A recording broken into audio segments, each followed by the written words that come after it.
সুতরাং এই অর্থে হেফাজতে ইসলাম মানেই হলো বাংলাদেশ। হেফাজতকে আঘাত করার নাম হলো বাংলাদেশকে বিপন্ন করা। যারা বাংলাদেশের উপর আঘাত করতে আসবে সে হাত ভেঙে গুড়িয়ে দেব, ভেঙে গুড়িয়ে দেব।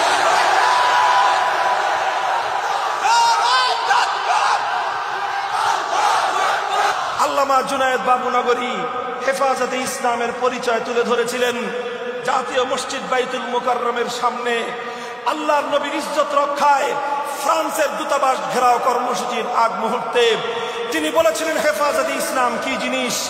বলতে গিয়ে বলেছিলেন হেফাজতে ইসলামের দায়িত্বশীল এদেশের সমস্ত আলেম সমাজ, হেফাজতের দায়িত্বশীল এদেশের সমস্ত মসজিদের ইমাম সাহেবান, হেফাজতের কর্মী কারা? হেফাজতের কর্মী হলো সারা বাংলাদেশের 3.5 লক্ষ মসজিদের সমস্ত মুসল্লিরা। হেফাজতের কর্মী